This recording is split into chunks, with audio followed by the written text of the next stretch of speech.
Happy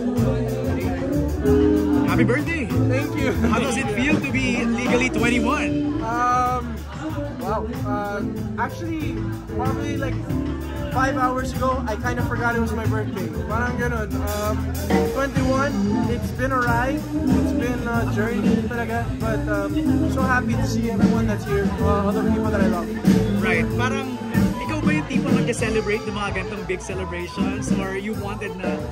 Di talaga ako ma-celebrate talaga. I don't like celebrate. Lalo na, my birthday's kind of hard for me. It's the same day that I found out my sister had cancer a year ago. Pero,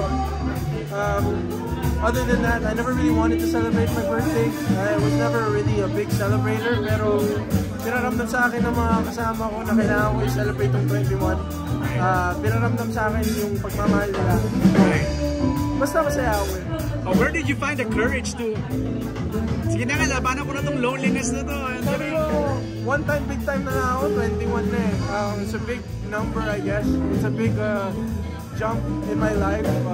Finally legal in all countries all over the world. So, there's just a lot to happen and I feel like it was just a time to celebrate talaga. Right. Saka so many good things happening sa'yo, di ba? Thank you so much. Na-overwhelmed ka ba? Parang ano ba? Sunod-sunod? Hindi naman na-overwhelm ako pero pinaparamdam talaga sa akin ng Diyos, ng mga kasama ko sa buhay ko na blessed ako and I'll always keep that with me. I'm so blessed and I'm so thankful for everything that's been happening.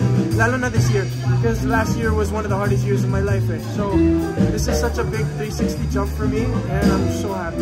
You're learning to be an adult? Yes. Talaga? Yes. Anong mga adulting things ng mga natututunan mo?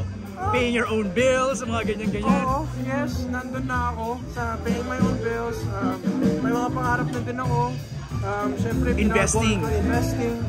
Buying my own house one day. It's always a dream. But now that I'm 21, a lot more responsibility coming my way and tatanggapin ko lahat yun. Right. So, ano bang kulang kay Kyle? The career is good, check. All your friends and family are here, check. Love life na lang kulang. Ano eh? Sa'yo nang galing ha? Sa'yo nang galing ha? Hindi naman yun yung jokes are half meant. Jokes are half meant. Oo. Pero, hindi naman yun yung ano, that's not my focus right now. So yun ang focus ko ngayon, pamilya sagrado, trabaho ko, pamilya ko, mga kaibigan ko, masaya na ako ngayon. Not looking for anything too much right now. Everything that God has been giving me, I've been so blessed. I've been so thankful and I'm just taking every day by it. Wala kang pinupormahan ngayon? Wala kang... Wala eh. Totoo? Yeah, I'll be honest with you, MJ, wala talaga eh. Kasi I just feel like it's a time for me to put my head down, work, and get through day to day. Yun talaga. Eh, ano nakikita ko mga sweet moments yun ni Andrea, ni Blythe. Matagal na din kami sweet. Matagal na din kami magkaibigan. I've always had a love for her. She's always had a love for me. So, I'm happy to see her tonight, just like every other night. And yeah. So wala, friends lang talaga yun. So ano na lang ang wish ni Kyle for his birthday? Tulad ng wish ko last year. Ang pinakasinabi ko sa ASAP, maalagaan ko yung mga magulang ko tulad ng pag-alaga nila sa kapatid ko. And hanggang ngayon, yun pa rin yung pinaka-goal ko. I wanna love my family, I wanna love all my friends with all my heart. And while enjoying what I do. Yun yung pinaka-goal.